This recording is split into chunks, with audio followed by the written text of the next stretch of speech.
Beleza, agora foi. Então, a primeira parte do curso, ela é mais voltada para a probabilidade, né? Em que a gente tratou de variável aleatória, de definição de probabilidade via axiomas e não, toda essa parte mais inicial, ela funciona meio que como um arcabouço, né, para essa segunda metade do curso. Então, agora a gente vai mudar um pouquinho o foco e começar a falar mais da parte de estatística em si, em que a gente vai usar os conceitos de probabilidade que a gente tinha definido antes, tá?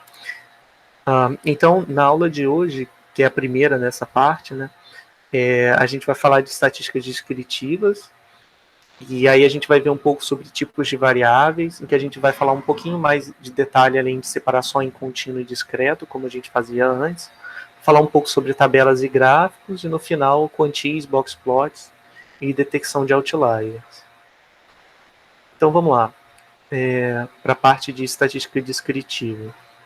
Então, alguns conceitos básicos, né, que eu acho que a gente já falou sobre eles, mas só para relembrar, né? A gente vai ter a princípio, como posso dizer, duas formas de enxergar os dados que chegam para a gente. A gente tem uma população e uma amostra. Então, a população é um conjunto de todos os elementos, né, de interesse, por exemplo, num determinado problema. Então, você pode estar falando, sei lá, de peso e altura de adultos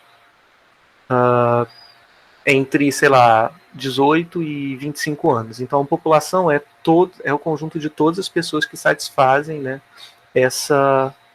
esses requisitos, né, na sua população de interesse. Às vezes, a população é finita ou às vezes ela é infinita. Por exemplo, se eu falar de pessoas num determinado, sei lá, num país, por exemplo, ou num estado, a população é finita, tá? Você consegue listar todo mundo que pertence a ela. Mas em muitos casos, a população vai ser infinita. E aqui, em geral, a gente vai tratar todas as populações como se fossem populações infinitas, mesmo que elas sejam finitas. Isso só vai valer, é claro, se a população for grande o suficiente. Aí não vai ter problema nesse sentido, né? De você aproximar uma população que é finita por uma infinita. Infinita seria o quê? Seria, por exemplo, sei lá, você olhar o quanto que uma mola se deforma sob a ação de uma força, né? Ou se você colocar a mola virada para baixo e pendurar um peso pendurar um objeto com um determinado peso, você olha o quanto que a mola deformou, por exemplo. A sua população seria o conjunto de todas as deformações possíveis para todos os pesos que você colocar. Essa população é infinita, porque você pode colocar a princípio qualquer peso que você pensar, né? E os pesos variam numa escala contínua e assim sucessivamente. Então, aqui no nosso curso a gente vai sempre pensar na população como sendo infinita. Então você pode pensar que existe um modelo teórico por trás. Esse modelo é como se fosse uma máquina em que ele te cospe elementos daquela população. Então, mesmo que você esteja falando sobre peso de pessoas adultas, vou só simplificar como pessoas adultas, né? De pesos de adultos, você pode fazer considerar como se a sua população fosse como se você tivesse uma curva de uma distribuição de probabilidade, e aí cada pessoa foi originada aleatoriamente daquela curva de probabilidade. Então a gente colocaria algo nesse sentido. Por exemplo, vamos pensar, talvez a gente diria que X tem distribuição, que o X tem distribuição I e D, tá? Ou seja, independente, identicamente distribuídos, normal com média μ e variância sigma 2, em que X I representa o peso da pessoa I. Então, peso da pessoa I. Então, o que a gente vai olhar é algo assim. A gente tem aqui os pesos com uma distribuição de probabilidade que a gente está supondo que é normal. Então, aqui tem um parâmetro μ e o sigma está associado à dispersão da variável em torno do μ. Tá? Então, o que acontece? Aí eu vou pensar na minha amostra de pessoas como sendo gerada aleatoriamente a partir dessa curva de densidade. Então, talvez o x1 caia aqui aleatoriamente, o x2 vai cair aqui aleatoriamente, o x3 talvez caia mais para cá, e assim sucessivamente. Então a gente vai sempre pensar dessa forma, que tem um modelo teórico por trás, e esse modelo gera uma infinidade de observações de uma mesma variável aleatória. Tá? Então, nesse sentido, a gente vai tratar as populações como sendo infinitas, porque você pode obter uma infinidade de variáveis aleatórias a partir da função de densidade. Bom, e a gente vai chamar de amostra os subconjuntos finitos que a gente observa da população, né? Então, a sua amostra seria, sei lá, no caso dos pesos dos adultos, seria todos os adultos que você investigou e olhou numericamente quais foram os valores da variável aleatória.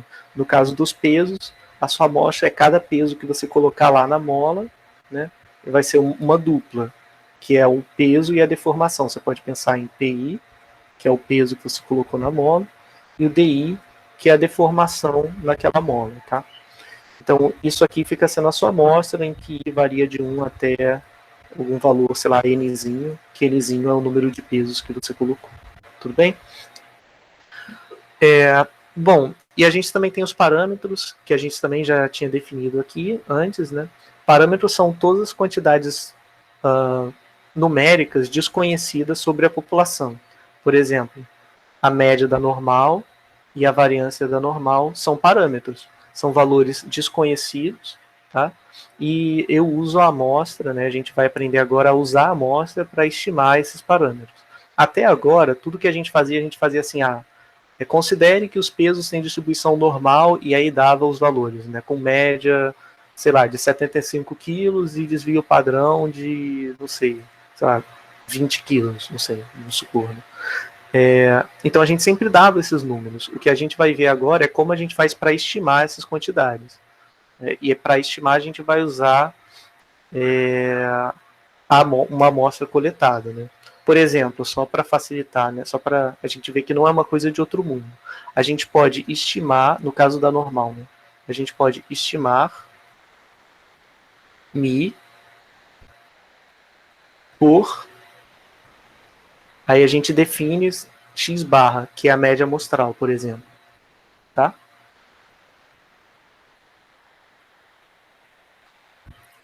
Ou seja, a gente colhe a nossa amostra, calcula a média amostral de todos os valores e a gente estima o mi por essa média amostral. Tá? É só um exemplo. Bom, então vamos ver um pouco mais sobre as variáveis aleatórias. Bom, os tipos de variável aleatória. A gente já discutiu sobre as variáveis discretas e contínuas, né? Então, variável discreta é aquela variável que assume um número finito ou enumerável de valores. E aqui os exemplos, números de alunos em sala ou número de chegadas num banco, algo do tipo, né? Que só pode ser inteiro. Contínua, se assume um número uma quantidade não enumerável de valores. Quando a gente falar de tempo, por exemplo, tipo tempo de chegadas dentro de pessoas num banco, né? Ou tempo de falha de uma determinada máquina e blá blá blá, coisas desse tipo. Então acho que isso já estava claro, né? A gente já vinha falando sobre isso há bastante tempo. Então o que é mais novidade aqui com respeito às variáveis que são qualitativas, tá? Uma variável qualitativa é quando ela não assume valores numéricos propriamente falando, né? Então é quando ela está associada a categorias. Por exemplo, nominal, né? Você pode pensar em sexo, gênero ou etnia, né? Você pode pensar também pensar em algo como o tipo, né, de observação. Por exemplo, você tem uma base de dados de casos de arbovirose, né? É uma coisa que eu trabalho lá com o pessoal da Fiocruz. Então, a arbovirose é o quê? É virose transmitida por mosquito, que tem como vetor um mosquito. Então, o mosquito, ele tem a doença dentro dele, e aí quando ele te pica, ele transmite para você. Então, um tipo de variável qualitativa seria, quando eu estou olhando para, sei lá, casos de dengue, Então, vou pensar como uma amostra sendo uma pessoa que teve um caso de arbovirose, uma arbovirose qualquer. Então, uma variável qualitativa poderia ser qual foi o tipo de doença que a pessoa desenvolveu. Foi dengue, foi zika, foi chikungunya, foi malária, né? Então, o tipo de doença seria uma variável qualitativa, né? E aqui a gente vai dizer que é qualitativa nominal. Nominal por quê? Porque não possui uma ordenação clara, né? Se eu falar sobre tipos de arbovirose, não faz muito sentido eu querer ordenar 0, 1, 2, 3 ou algo do tipo. Enquanto que as variáveis ordinais, elas possuem algum tipo de ordenação, né? Em que você pode classificar de forma crescente por algum critério minimamente razoável. Por exemplo, classe social talvez nem tanto, talvez fosse melhor colocar como eu não sei a palavra para isso, mas, por exemplo, faixa salarial, vamos falar assim, né? Pessoas que ganham de um salário até um salário mínimo, 2 salários mínimos, 3 salários mínimos. Então você classificaria como a classe salarial dela, tipo, se ela é da classe 1, que ganha até um salário mínimo, se ela é da classe 2, que ganha de 1 a 2 salários mínimos, e assim sucessivamente, né? E você pode pensar numa variável ordinal, né? Principalmente se essas faixas não tiverem o mesmo tamanho. Ou grau de instrução, tipo ensino médio completo, fundamental completo, enfim. Então, de novidade, coisas que a gente não tinha falado antes, são só as variáveis qualitativas, né, divididas nessas duas formas, qualitativa nominal ou qualitativa ordinal. Tá? Bom, e a gente vai falar sobre algumas estatísticas descritivas, né? Esse nome, estatística descritiva, ele se refere à estatística básica, né? Aos primeiros passos que você toma para investigar a sua amostra, né? Ou ter uma ideia sobre como são os dados com que você está lidando. Então, aqui a gente vai ver uma série de formas de fazer estatísticas descritivas, né? A primeira delas é distribuição de frequência. Tá? Então, bom, aqui a motivação, né, que está listada é que os dados brutos podem não ser práticos, né, para responder questões de interesse, porque os dados brutos são todos numéricos, né? Então, se você só olhar para os números, tipo, se você tiver uma base de dados tamanho 1000, né, se você tiver 1000 medições de alguma característica, você só olhar para os números, você não consegue entender o que está acontecendo. Então, por isso, né, é útil resumir essa informação. E aí, uma primeira forma de pensar seriam as tabelas de frequência, em que você tem frequência absoluta, que você está contando quantas vezes uma coisa aconteceu, com frequências relativas, que é quantas vezes aconteceu em relação ao total, então você vai ter proporções, né? Ou frequência acumulada, em que você vai somando as frequências nas classes anteriores. Vamos ver um exemplo. Então, aqui, nesse exemplo, a gente tem uma pesquisa realizada em 20 domicílios do Rio de Janeiro, e o objetivo é contabilizar o número de filhos por família. Então, se a gente for olhar para esses 20 domicílios, né, tem aqui os dados observados. Então, a tabela de frequência é algo muito simples. O que você faz é pegar cada ocorrência dessas, tipo 0, 1, 2, 3 e 4. Lista aqui, e aí conta quantas vezes aconteceu cada um. Então, aconteceram 5 zeros, né? 1, 2, 3, 4, 5. Então, você contabiliza 5 aqui. E assim sucessivamente. Né? Então, contabilizando todos, você tem algo dessa forma. Se você for olhar para frequências relativas, como eu tinha dito, né? Ela é uma tabela de frequências, mas ela é relativa ao total. Então, você pode ver, então, como é que você definiria? Você define 5, que é a frequência absoluta, dividido pelo total de observações, que é 20. Tá? Se você estiver falando de frequências acumuladas, então o que você faz é contar, né, a cada linha quantas observações você teve até aquela linha. Então aqui a gente tem 5 na primeira linha, na segunda a gente tem 15, porque você observou 10 famílias com 1 filho e 0 com 5, e assim sucessivamente. Então, nada de muito diferente, né? Acho que nada que vocês não já saibam, né? Essa parte de tabela de frequências. Bom, isso é frequência para variável quantitativa, né? A gente pode ver também para variáveis qualitativas, que não vai mudar muita coisa. Então, como as variáveis são qualitativas, você só consegue contar quantas observações tem um atributo qualquer. Então, por exemplo, se você pensar no gênero, né, das pessoas, mulher e homem, aí aqui, bom, é só um exemplo ilustrativo, então a gente não tem outros gêneros. Mas, tudo bem, é só por um exemplo. Então, você pode considerar frequência absoluta, né, que você está contando quantos homens e quantas mulheres você tem na amostra que você está observando, e as frequências relativas. É a mesma coisa de antes, só que o que eu tinha mostrado para vocês antes era numérico, né, a variável, e aqui a variável é só categórica, e as categorias não têm interpretação numérica nenhuma. Mas é o mesmo princípio, tá? Eu estou passando rápido por isso, porque a gente vai ver um monte de coisinhas nesse sentido. E como eu acho que não é muita novidade, eu acabo indo rápido. Mas se vocês quiserem pausar ou tiverem qualquer dúvida, gente, é só perguntar e vocês me param, tá bom? É porque até agora acho que não teve nada de muita novidade. Né? Bom, a gente vai ver alguns gráficos, né? Porque só olhar essas tabelas também não, sei lá, não me ajuda muito, né? O ponto que eu estava tentando vender era o seguinte: se a gente olhar só para os dados brutos como eles vêm, a gente não consegue enxergar o que está acontecendo. Beleza. Se você olhar uma tabela, dificilmente você também consegue enxergar alguma coisa, né? Sei lá, as tabelas são muito específicas o uso delas. Aqui, por exemplo, sei lá, eu não consigo ver muita coisa.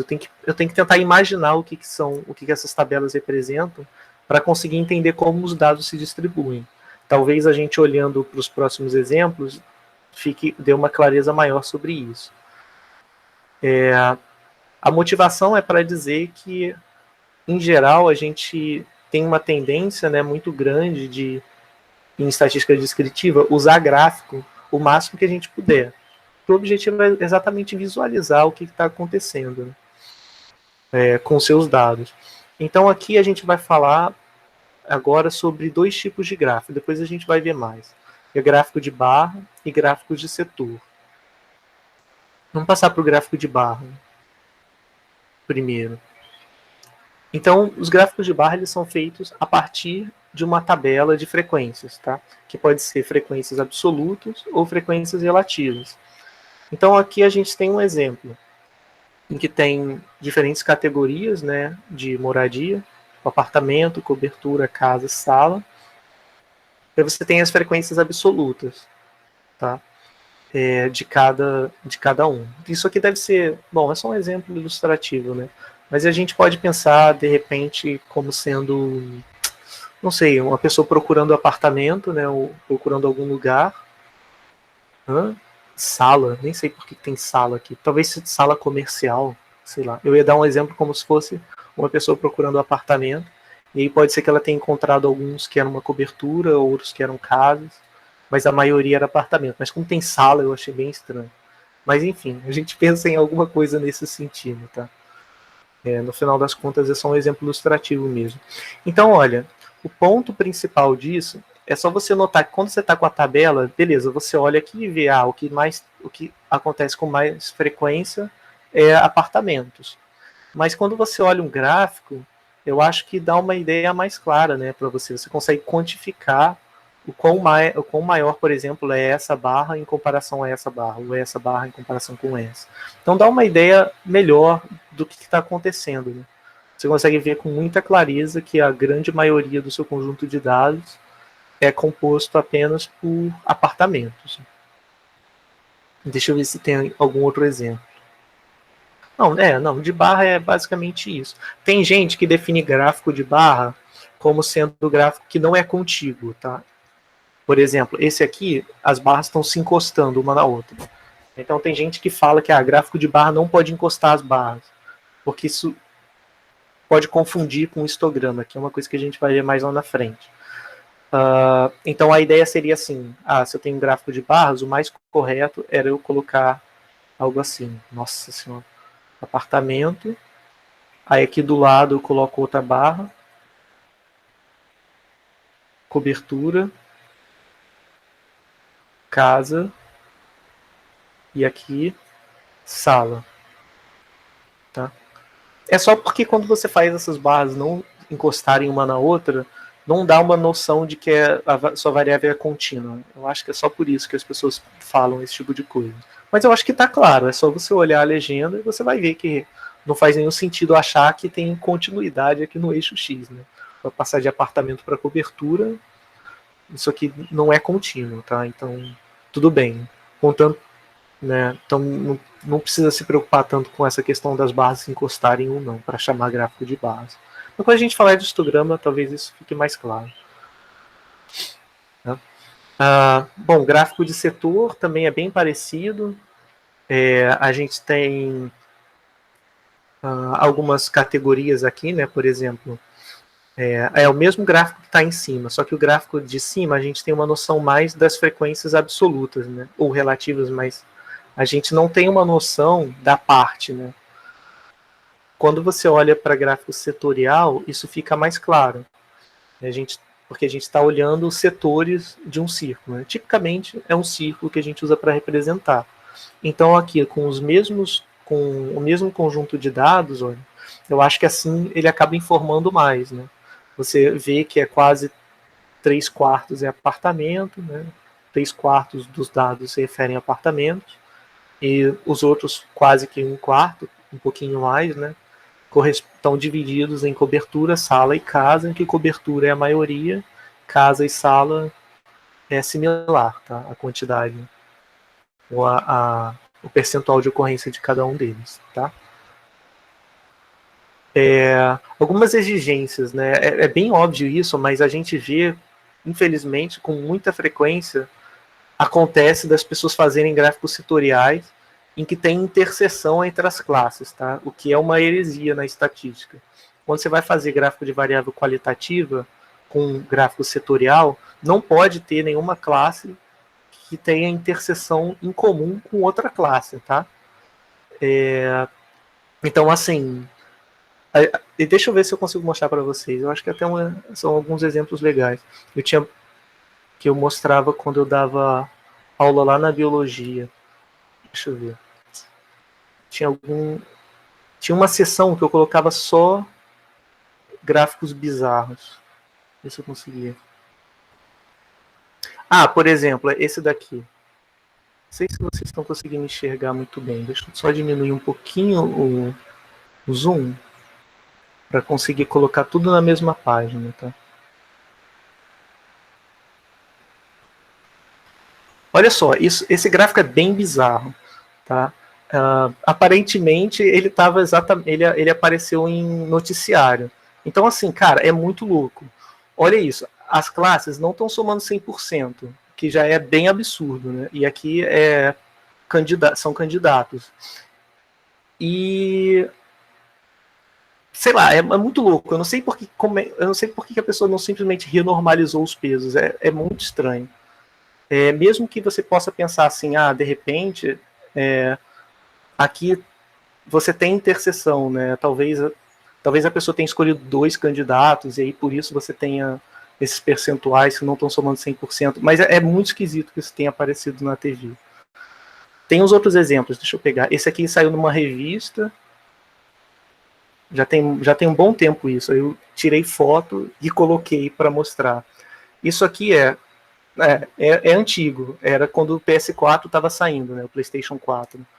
Então, tinha esse gráfico aqui, eu acho que ele era enfim, não vou falar o nome da revista porque eu estou gravando. Mas, enfim, a gente tem classes que não somam, que são totalmente absurdas, não são excludentes, e os percentuais não têm nada a ver com os tamanhos dos desenhos. Então, olha, a gente tem aqui, quando você compraria o seu videogame, né, o seu PlayStation 4? 17% diz em 2014 ou perto disso. 33% diz que quando o preço abaixar ou tiver produção local. Bom, não é excludente com 2014, né? Tem como essas duas classes terem interseção em comum. 14% diz aproveitarei agora para comprar o PS3. Nossa, que é bem estranho, porque nem se refere ao PlayStation 4. e 15% já possui o videogame, o PlayStation 4, e 21% quando tiver jogos mais interessantes, o que, de novo, pode estar englobado em outras classes que aparecem aqui, né? E outra coisa que você nota é que os percentuais não tem nada a ver um com o outro. Esse é 21%, né? E está maior do que 33%. Então, assim, sei lá, vocês vendo jornal ou revista e coisas assim, esses gráficos aparecem com uma frequência absurdamente maior do que seria aceitável. Então é só para ter noção assim de algumas coisas que acontecem nesse sentido. Professor, eu tenho uma pergunta. Oi, pode falar. Nesse último gráfico que o senhor mostrou, tá errado a questão das porcentagens, mas eu entendi, assim, o que você quis dizer das classes não serem excludentes. Mas, assim, vamos supor que isso tenha sido uma pergunta, a pessoa tinha 5 respostas, e aí ela marcou uma delas. Então, se fosse esse caso, não teria problema, então, ele ter sido montado dessa forma, ou teria? Como se fosse um Teria. questionário e essa... Não, pode falar, pode falar. Não, é isso mesmo, é só isso. Ah, tá. Teria um problema, mas o problema seria na formulação do questionário, né? Porque, bom, Uhum. não na formulação do que. Eu acho que seria um problema conjunto, porque se você formula o questionário dessa forma, você deveria dar a opção da pessoa marcar mais de uma coisa. Porque se as classes não são mutuamente excludentes, né, a pessoa pode marcar mais de uma coisa ao mesmo tempo. Então o formulário tem que ser feito permitindo esse tipo de coisa, e na hora de você mostrar os resultados, o gráfico também tem que permitir esse tipo de coisa, entendeu? Entendi. Obrigada, professor. De nada. E a questão dos números é uma questão muito comum, acontece demais isso. O pessoal vai e coloca o gráfico e os números estão totalmente, as classes estão totalmente tamanhos bizarramente diferentes. Aqui é um exemplo bem exagerado. Eu não sei como isso aqui apareceu e passou por revisão, né? E acabou sendo postado. Mas a gente tem outros exemplos, olha. Tem isso que é de um jornal bem antigo. O problema é que eu pego essas coisas, mas na época eu não colocava referência de nada. Depois eu tenho que olhar e ver de onde que saíram esses gráficos. Mas olha só o que acontece aqui. A gente tem, vamos olhar para o gráfico da direita, né? A gente tem preços e aqui tem The Times e Daily Telegraph. Eu acho que são dois jornais, né? Mas não tenho certeza. Olha os números que estão retratados aqui: 485, 720, 446, 954. Se você olhar os números, né? Não faz nenhum sentido essa proporção aqui, esse tamanho. Porque essa barra, esse número aqui, não é o dobro desse outro número, né? E aqui o desenho parece até que é mais do que o dobro. Porque o que acontece? Eles vão lá e cortam a parte do gráfico, né? Eles cortam a parte de baixo e aqui não está o zero. Se você olhar, está começando do 420. Então, assim, tecnicamente falando, o gráfico não está errado.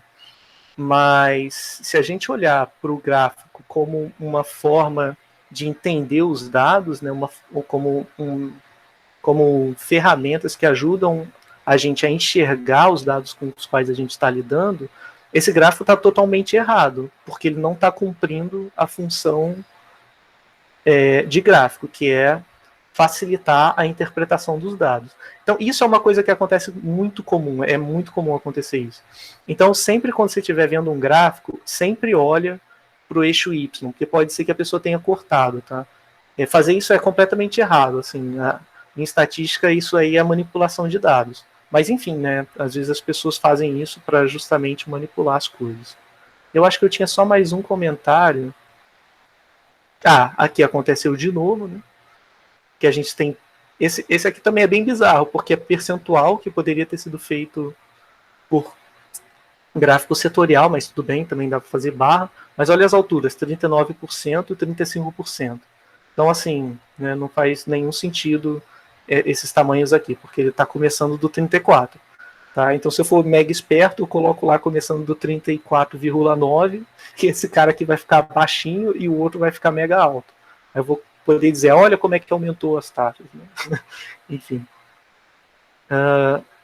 Bom, eu acho que era basicamente isso. Bom, Vamos voltar para lá. Eu estava falando. Deixa eu apagar isso aqui.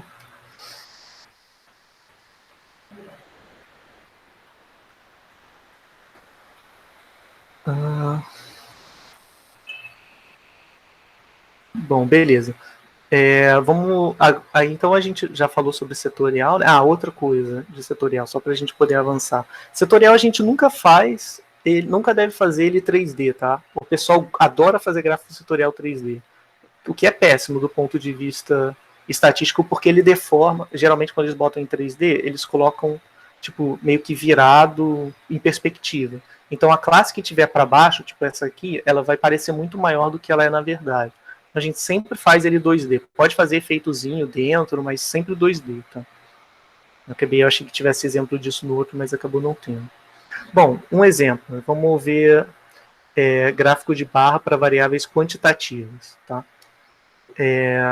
Que vai ser bem similar ao histograma. Então, nesse exemplo, a gente tem uma companhia que produz cabos náuticos de um determinado tipo e eles podem ser usados em barco a vela. A medição de carga de ruptura para 30 espécimes de cabos desse tipo é apresentado na tabela abaixo. Tá? Então, aqui, a diferença é que antes a gente estava tratando o dado categórico, né? A gente estava dividindo tudo em categorias e agora a gente está olhando para um dado que é numérico e contínuo. Tá? Então, as cargas que foram medidas, elas variam entre 70 e 120 quilos. Tá? E aí as frequências absolutas e relativas estão denotadas aqui. No caso, a minha altura aqui está pegando frequência relativa, porque vai do 0 até o 0,5, tudo bem? Então, olha o que acontece. Aqui, a minha escala é contínua, então eu convenciono colocar as classes com a mesma... as classes encostando uma na outra para dar a ideia, né, de que não tem espaço, né, de que você pode observar coisas do tipo 7,4 ou 7,49, também pode observar, ou 7, e também pode observar coisas do tipo, sei lá, 0,8 ou algo assim. A gente podia pensar, aqui eu tenho o centro de cada classe, né? 75, 85, 95, 105, 115, tá bom? A gente podia também fazer, e algo que eu acho mais usual, seria colocar os valores nos extremos, tá? Então eu colocaria aqui 70, aqui 80, aqui 90, 100, 110, 120, tá? Isso geralmente é mais comum, se você for ver em algum software, sei lá, o R, por exemplo, quando você faz histograma, em geral ele faz assim, ele coloca os pontos, ele coloca as classes, né, ele coloca os valores no eixo como sendo os extremos de cada classe, tá? Ao invés de colocar assim. Eu prefiro os extremos porque eles dão uma ideia melhor de que a variável é contínua, tá? Mas tudo bem, dá para fazer assim também, colocando só os pontos centrais, né? Esse tipo de variável, esse tipo de gráfico a gente também vai chamar de histograma. Então, ó, o histograma é parecido com o gráfico de barras, né? Em um eixo estão representados os valores da variável e no outro a frequência desses valores. Pode ser frequência relativa ou frequência absoluta. Então pode ser na vertical, em geral vai ser sempre na vertical. A frequência está no eixo vertical, como era o caso aqui. Ou então horizontal, se a frequência estiver no eixo horizontal. Ou seja, seria eu pegar essa figura e rotacionar dessa forma, né? Rotacionar 90 graus no sentido horário, né? Mas, tipicamente, os histogramas vão estar quase sempre na verticais. Na vertical, desculpa. Bom, e aí ele vai ser um histograma se a variável for contínua, né? E se as observações forem... E se ele estiver sendo representado assim, com as barrinhas uma encostando na outra. Bom, para que a gente vai... Para que raios, né, a gente usa isso? Para que a gente vai usar um histograma? A gente pode usar um histograma para investigar algumas hipóteses sobre a população, né? Por exemplo, lembra que eu falei aqui em cima desse exemplo aqui, em que eu estava tratando, sei lá, de pesos, né? E estava dizendo, vamos supor que os pesos são normais e que tem esses parâmetros. Eu disse para vocês que os parâmetros são desconhecidos e que a gente vai tentar estimar a partir de uma amostra lá nas próximas aulas. Mas quando eu digo que essa variável tem distribuição normal, isso é uma hipótese bastante forte, tá? Que ela precisa ser verificada de alguma forma. Tudo bem? E é o histograma que vai dar essa noção para a gente. A gente vai ver o histograma e vai olhar se ele tem uma cara de ser normal, né? É a primeira coisa que se faz. Quando você você supõe que a variável tem distribuição normal, você vai olhar para o histograma e ver se ele é assimétrico. É a primeira coisa. Existem outras formas, mas... Oi, pode falar. Esses valores, quando passa de uma categoria para outra, tipo 80, aí depois ali 90 para 100, eles vão ficar em qual categoria? Tipo ali, tá 70, 80, ele vai estar na primeira ou na segunda do 80, 90? Se o peso for exato, você faz uma convenção, né? E aí depende de como você quiser olhar. Você pode fazer assim, o que quer dizer que o 80 pertence a essa classe, e aí você tem que fazer a mesma coisa para todo mundo, tá? Ou você pode colocar do outro lado. Então, assim, convenciona-se, tá? Tipicamente, se a sua variável é contínua, como é o caso nos histogramas, não vai fazer diferença isso porque a medição não tende a dar exatamente tipo 70 ou 80. Principalmente se você estiver falando de experimento, né? Em geral, você trabalha com quantidades que não são inteiras, né? Que você está medindo, provavelmente é um número irracional, mas você só conseguiu medir até tantas casas decimais. Mas quando você tem coisas do tipo, sei lá, idade, por exemplo, que a idade pode ser... Dificilmente ela é medida de forma não inteira, né? Em anos não inteiros, aí você faz alguma coisa desse tipo, colocar a inclusão em algum lugar. Mas aí é você que convenciona. Tudo bem? Entendi, obrigado. De nada. Tá? Então, o que eu estava falando era basicamente isso, era você gerar valores de uma... Você olhar o histograma para tentar identificar qual é a variável aleatória que está por trás, né, daqueles dados que você observou. Tá? Então, se sobrar um tempo mais lá no final, eu faço alguns exemplos disso. Deixa eu até anotar aqui. Exemplos. Histograma. Porque eu quero falar de boxplot que leva um tempinho. E a gente faz exemplo de boxplot e depois vê os histogramas. Eu vou só anotar aqui, porque sobrando tempo eu mostro para vocês no R, tá? O que eu queria mostrar era, tipo, gerar de uma gama, por exemplo. É uma distribuição. E aí a gente vai ver que dependendo, né, se você não sabe quais foram os dados, né, pode ser que as variáveis que o que veio da gama seja muito diferente do que é uma normal, por exemplo. E aí a gente vai ver que não é razoável supor que a distribuição é normal, por exemplo. Mas enfim, a gente trata com mais calma depois. O que eu estava falando sobre histograma, beleza. Diagrama de ramo. Bom, e aí a gente tem esse outro gráfico que, sei lá, a primeira vez que você vê ele parece muito interessante, né? Mas na prática, eu acho que eu nunca vi nenhum gráfico assim na vida até hoje. Então, o diagrama de ramo e folha, ele é um gráfico que ele é parecido com o histograma, só que ele foi criado para não omitir observação nenhuma, não omitir informação nenhuma. Como assim? Por exemplo, se eu te mostrar esse histograma daqui, beleza, você sabe que se você conseguir medir essa altura aqui, você sabe qual foi a proporção de casos que caiu nessa classe, mas você não sabe quais são os valores numéricos, você só sabe que estão entre 70 e 80. Então, por esse gráfico, você não consegue recuperar todas as medições numéricas que foram feitas. Então, em um certo sentido, você meio que perde informação quando faz um gráfico desse. O que, dito assim, parece um problema, mas na verdade não é, porque é justamente você resumir a informação que fez você enxergar qual é o formato dos dados com os quais você está lidando. Né? Por exemplo, se você estiver olhando só a tabela de frequências relativas, você estiver interessado em dizer assim, pô, será que supor que essa variável normal é absurdo? Pela frequência relativa você não sabe, não dá para saber. Mas quando você faz o desenho do histograma, já fica mais claro, parece que não tem problema supor que é normal. Então é só um exemplo. Agora vamos ver o que é o ramifolha. Né? O ramifolha, ele é um pouquinho... ele é feito para que você não perca essa informação numérica. Então como é que faz? Você tem aqui as medições, né, de cada carga de ruptura. Então tem todos os valores numéricos listados. Aí o que você faz? Bom, você empilha esses valores, né, um em cima do outro. E aí você empilha de que forma? Essa primeira metade do gráfico, né, ela representa as dezenas e centenas, né, do número. Então aqui tem as dezenas e centenas.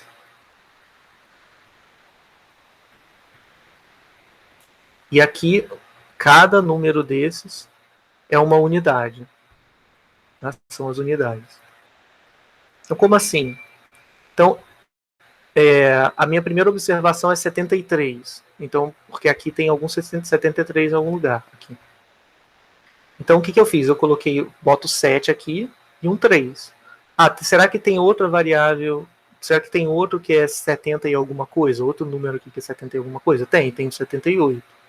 Aí o que eu faço? Coloco o 8 aqui. E aí eu vou prosseguindo dessa forma. O próximo tem o 81, né, que deve aparecer em algum canto aqui. Aqui, 81. Então você coloca o 8 e o 1, e assim sucessivamente. Então quando você chegar, por exemplo, esse que é um pouquinho mais diferente, você tem 10, 0. Então é porque vai ter um 100 em algum lugar. 100. Então se você usar o mesmo espaço, que em geral vai ser verdade, né, porque a gente está falando de número, então cada caractere numérico, cada algarismo ocupa o mesmo espaço, né, na folha, digamos assim. Então você vai ter o mesmo desenho do histograma, né, só que você vai conseguir recuperar todos os números, só de olhar para o gráfico. Né.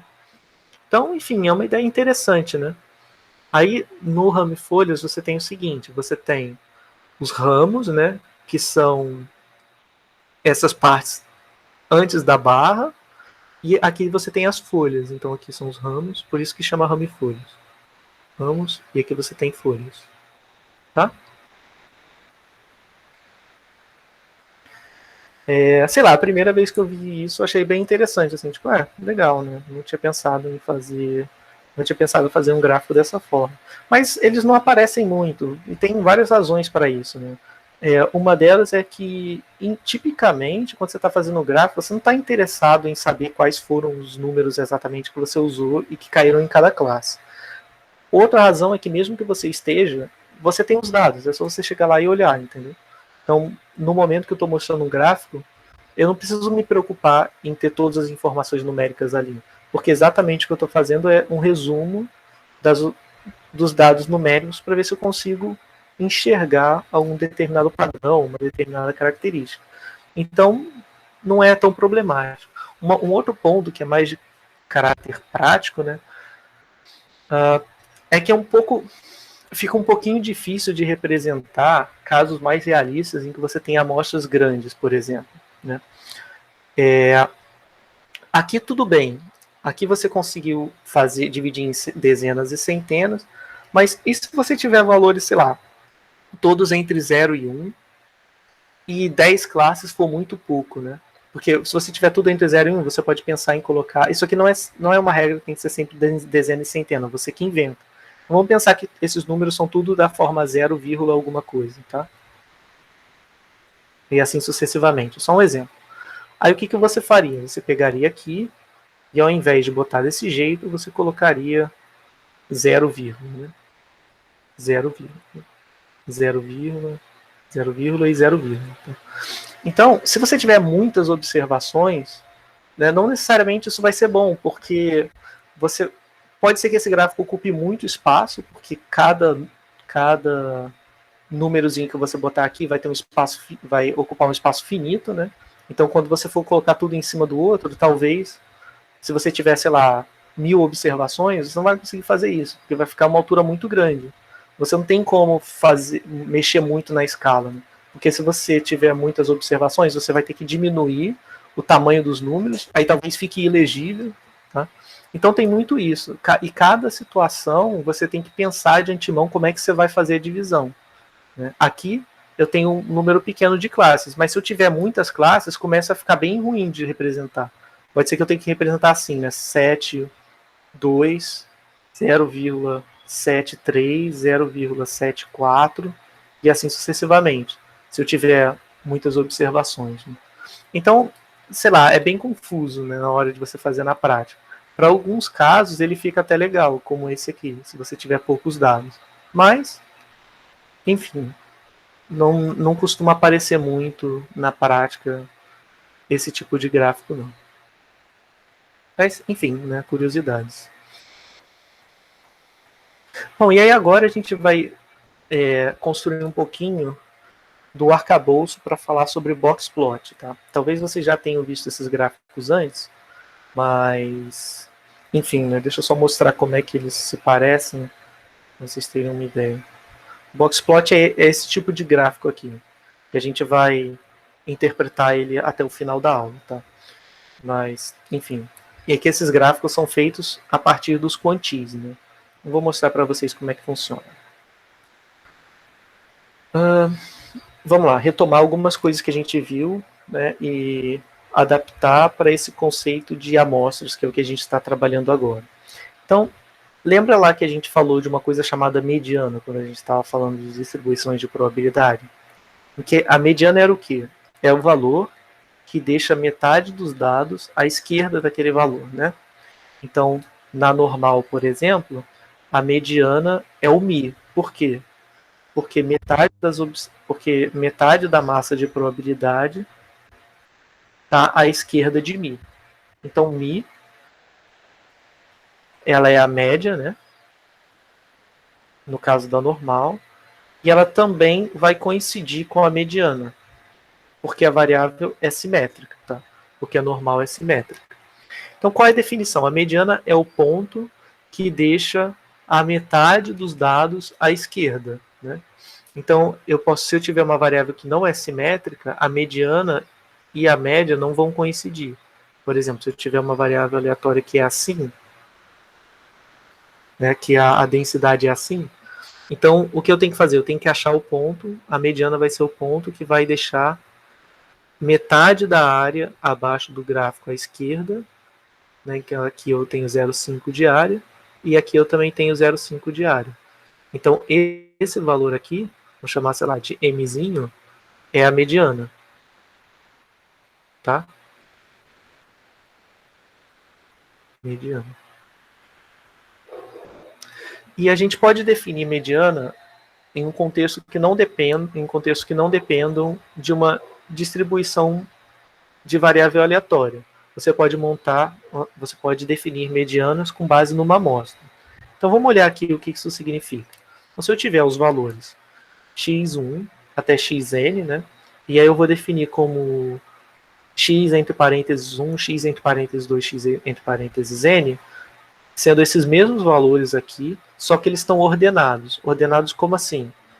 O x1, x parêntese 1, é menor ou igual que o x parêntese 2, que é menor ou igual, e assim sucessivamente, até o x parêntese n. Tá? A gente chama essas quantidades de estatísticas de ordem, tá? Porque elas são as suas observações originais, né? Só que ordenadas do menor para o maior. Então, esses caras aqui são as estatísticas de ordem.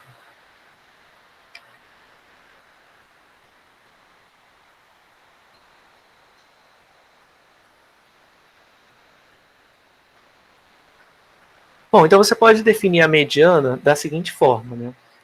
A mediana ela vai ter duas formas de você calcular. Ou ela vai ser a posição x n mais 1 sobre 2, se o n for ímpar, né? Isso aqui vai coincidir o quê? Com o valor que tiver na posição central. Então, o que eu vou fazer? Eu vou ordenar os dados e vou pegar o valor que tiver no meio, tá? Porque aí ele vai deixar metade dos dados para a esquerda e metade para a direita, né? Ou seja, metade dos valores vão ser menores ou iguais a ele e a outra metade vai ser maior ou igual. Então aqui, se eu tiver o n par, né, o que vai acontecer? Se você fizer essa conta aqui para o n ímpar, isso aqui vai dar uma posição certinha, tipo, se você tiver 11 dados. Aí o que você faz? Você vai calcular quem é a posição n, que é 11, né, mais 1 sobre 2, 6. O sexto dado, ele está exatamente no meio. Você vai ter 5 dados à esquerda, 5 dados à direita, e o sexto dado está exatamente lá no meio. Então você vai pegar como segundo quantil o sexto dado. Agora, se o n for par, o que você faz? Você vai pegar os dois que tiverem... você vai fazer a conta, né, do n dividido por 2, por exemplo, n igual a 10. Então, divide n por 2 dá 5, e divide n por 2, 5 de novo, mais 1, 6. Então, vai estar entre os dados 5 e 6, em ordem crescente. Porque aí você vai ter 5 para a esquerda e 5 para a direita. Vamos ver num exemplo, né? Que eu acho que vai ficar mais claro.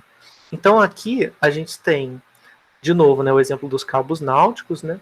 Aí eu já fiz uma ordenação aqui, tá? Eu já coloquei os dados do menor para o maior. Então sempre tem que fazer isso, tá? Ordenar os dados. Então eles estão sendo, tá tudo sendo feito dessa forma. E aí depois você vai para cá, depois desce e assim sucessivamente, tá? Então com esses dados ordenados, como é que você obtém a mediana? Bom, são 30 cabos, né? Então eu vou ter que deixar metade para a esquerda, metade para a direita, 15 para a esquerda, 15 para a direita. Então eu venho aqui e conto 15, né? Até aqui tem 10, 11, 12, 13, 14, 15. Então a minha mediana está aqui, tá? Porque daqui para cá eu tenho 15 dados, ou 15 observações, e daqui para cá eu vou ter 15 observações.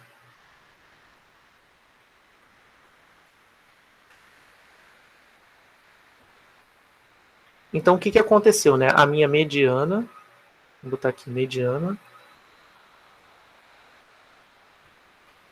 foi igual a 93 mais 94 dividido por 2. Isso aqui vai dar 93,5. Tudo bem?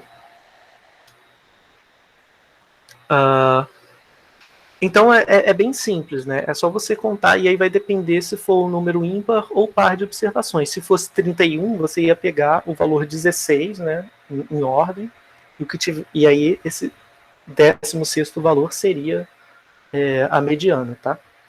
Se você comparar com a média, né, vamos ver se vai ficar parecido, né? Não deu a mesma coisa. Vai dar 83 mais 96, blá blá blá. Aqui está somando fora de ordem, tá? Então, calculando a média, deu esse valor aqui. Tá?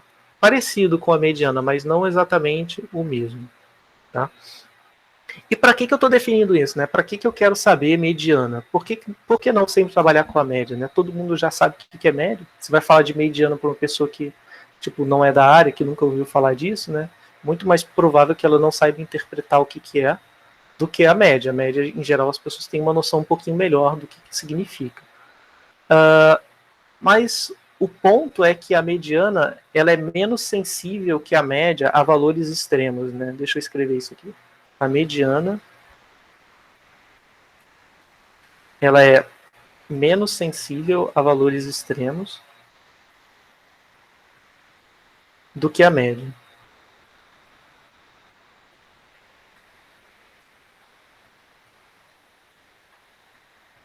A valores... ficou ruim. A valores extremos do que a média.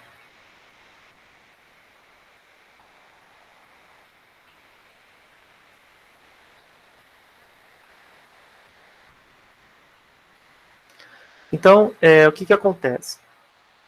Vamos olhar, deixa eu só apagar um pouco aqui para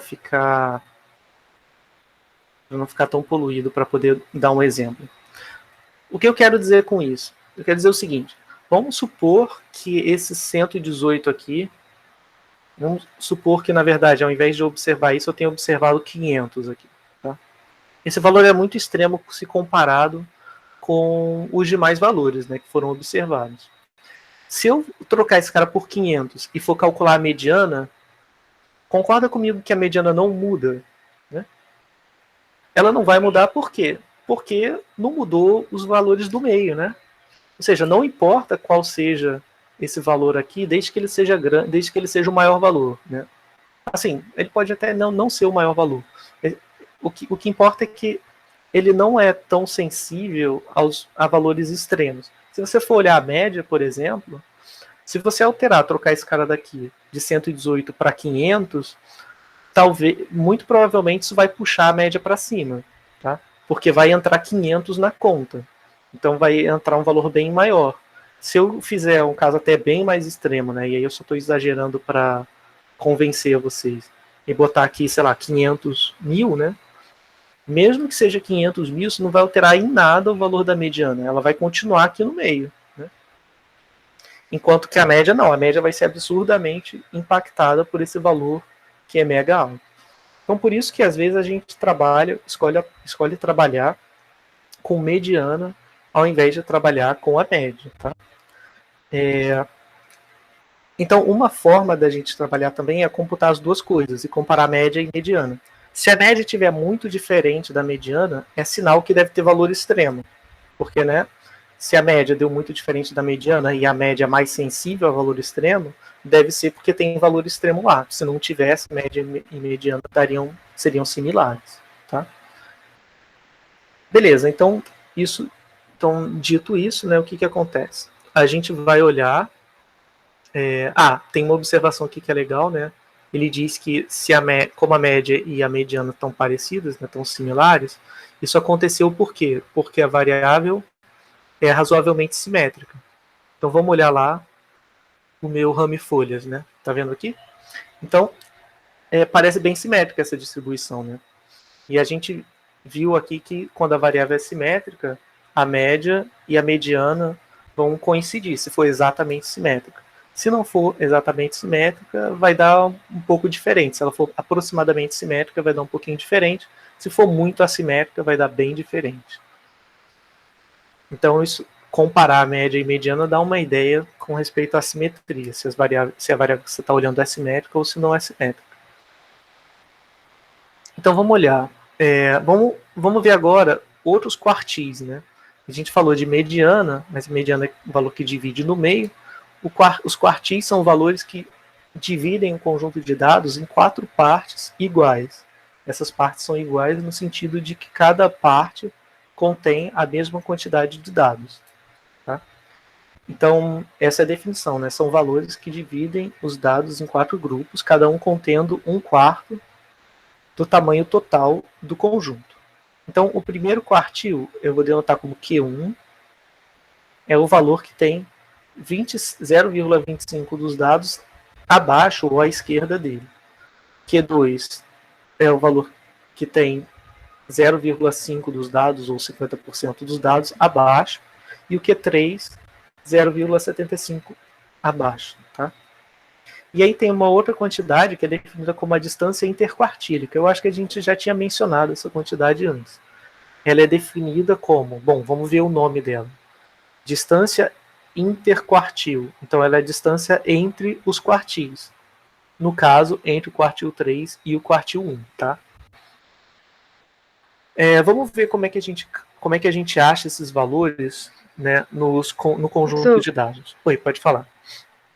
Eu não entendi uma coisa sobre essa distância interquartil. É que se o quartil vai pegar sempre esses valores que estão... Calma. 25% abaixo, né? 50 e 75, essa distância não é fixa? Ou eu entendi errado a divisão de quartil? Não, entendi a sua pergunta. Não, não vai ser fixo, porque o Q3 e o Q1, eles são valores numéricos que estão nos dados, né? Vamos ver aqui. Vamos voltar para esse exemplo. Vamos ver se a gente consegue calcular o Q1, né? A gente tem o quê? 30 cabos, né? Então, a gente tem que dividir isso aqui por 4, vai dar 7,5 cabos. Ou seja, o que acontece? 7,5 valores. Então, o que acontece? A gente tem que fazer a divisão de forma que dê tipo 7,5, entre aspas, em cada bloco. Aqui eu já fiz a metade, já fiz o primeiro, a mediana. quantos valores sobraram à esquerda? Como eram 30 cabos, tem 15 aqui. Aí eu vou fazer a mesma coisa. Então eu vou olhar, aqui tem 15, então eu vou dividir esses 15 em 7 para a esquerda, 7 para a direita, e o 15º valor vai ser aquele que eu vou pegar. Então 1, 2, 3, 4, 5, 6, 7, 8. Então esse é o meu Q1. Deixa eu pegar com outra cor para poder anotar. Então esse cara aqui é o meu Q1. Igual 85. Nota que o valor do primeiro quantil é 85, né? Então, esses caras não vai dar sempre 0,5. Ele vai depender do número que caiu, entendeu? Ele não é a diferença em termos probabilísticos ou em termos de percentual, é em termos da variável que você observou, né? Enquanto aqui, se eu fizer o outro, vai dar 1, 2, 3, 4, 5, 6, 7. Então, o próximo vai ser o Q3. O meu Q3 deu 99. E o meu Q2, no caso, vai ser 93,5. Tá? Por quê? Porque, de novo, né, não tem um valor fixo que eu vou pegar ali e o quantil vai coincidir. Então, aqui, a distância interquartílica ela vai ser igual a 99 menos 85. Né, que é a distância entre os quartis 1 e 3. Isso aqui vai dar 14, né? Tudo bem? Entendi. Mas nessa medida, então, que... Não, deixa. Entendi. Obrigada, professor. De nada. Então, assim, eu mostrei aqui para vocês o jeito que é mais prático de calcular quantil, tá? Que é você fazer essas divisões aí na hora. Oi, pode falar.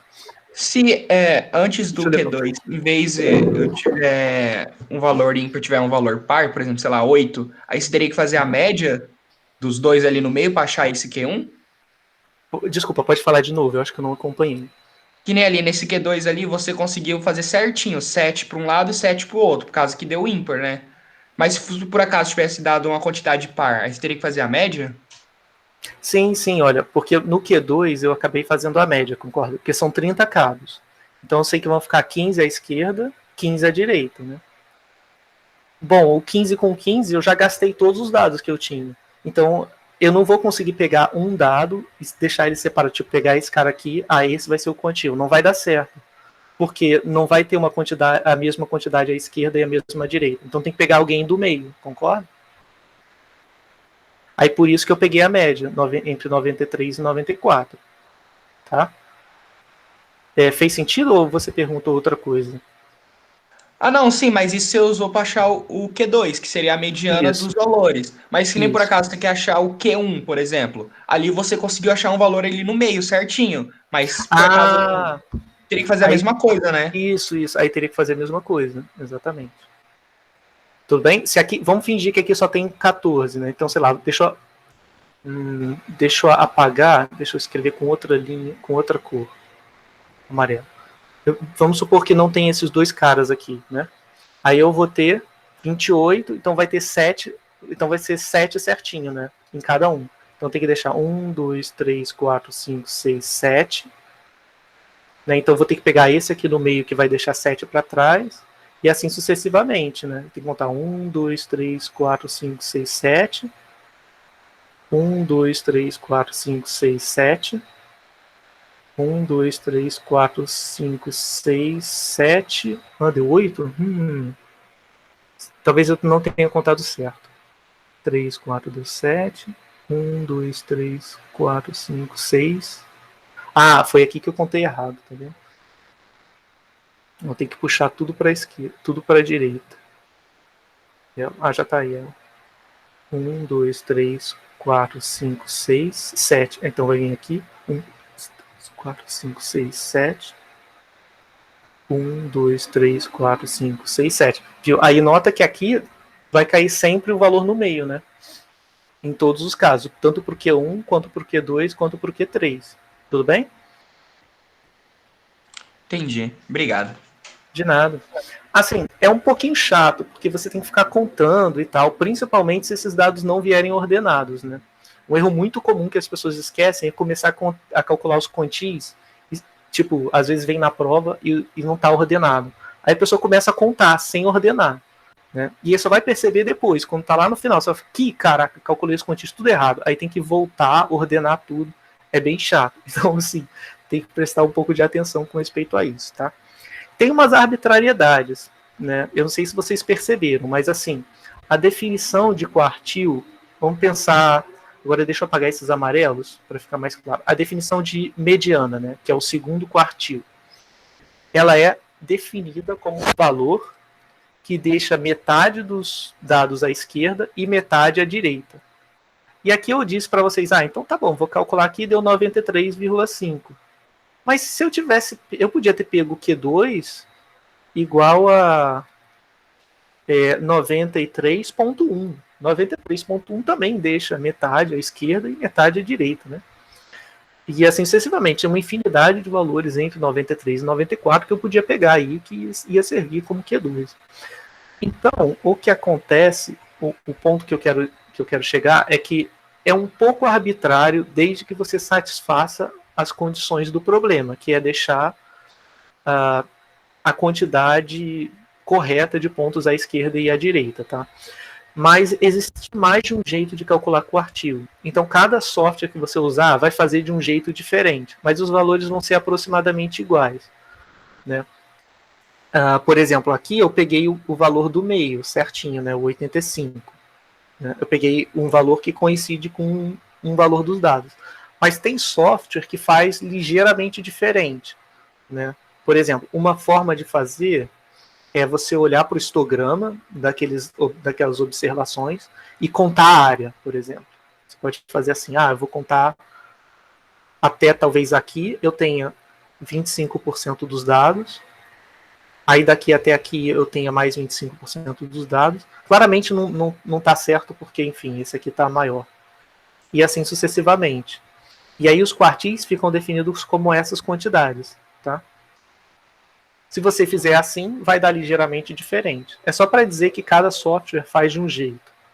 E o software ProBest, né, faz da seguinte forma. Ele não faz do jeito fácil que eu falei para vocês aqui. Bota aí conta, e aí vai dar o valor do meio, ou então você conta que tem 7 em cada espaço, e aí você vai vendo, né, se você vai pegar um valor exato ou se vai pegar um valor no meio. Ele faz ligeiramente diferente. Então vamos ver como é que a gente definiu aqui a forma com que a gente vai calcular os quartis.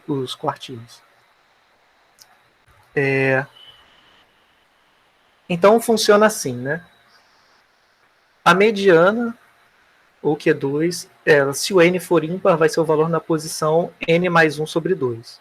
Se o n for par, não tem nenhum valor nessa posição, n mais 1 sobre 2, ou seja, não é inteiro. Se for par, vai dar, sei lá, vai dar n igual a 12, então vai dar 13 sobre 2, vai dar 6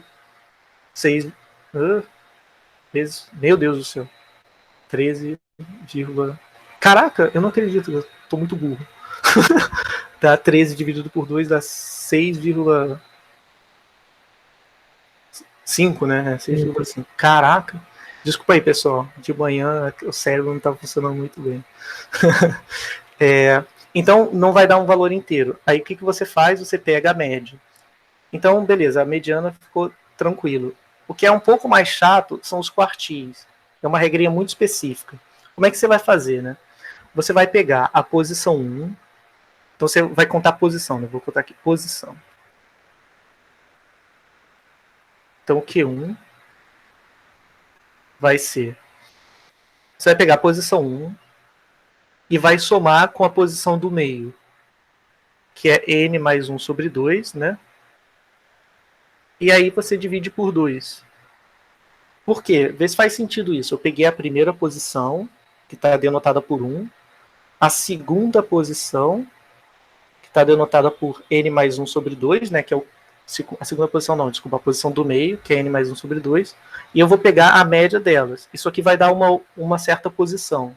Eu não deveria colocar como Q1, eu deveria colocar como só posição 1. Eu vou botar assim, pós 1, tá? É igual isso aqui, ou seja, isso vai dar Se eu multiplicar por 2 dos dois lados, aqui, né, fazer o denominador comum igual a 2, vai dar n mais 3 sobre 2. Sobre 4, desculpa. Sobre 4. Então eu vou ter que vir nessa posição aqui e ver o que dá. Né? No nosso caso, o n era igual a 30.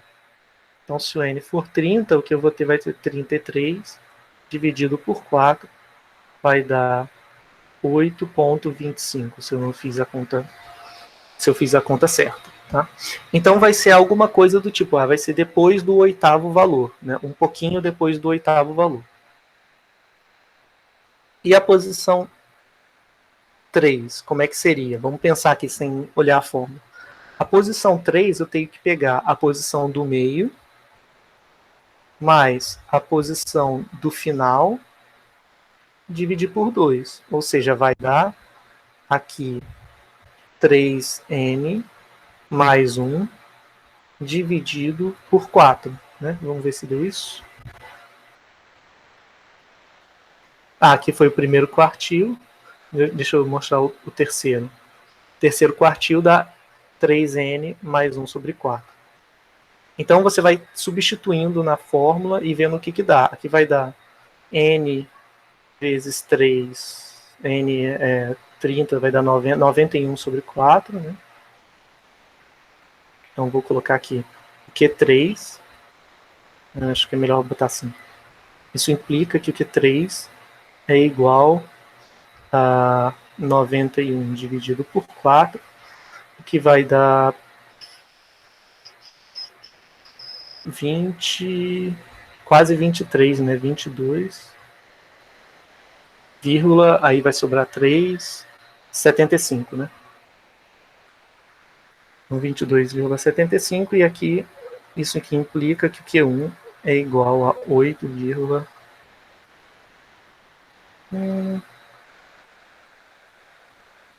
não, eu não posso chamar, então tem que continuar.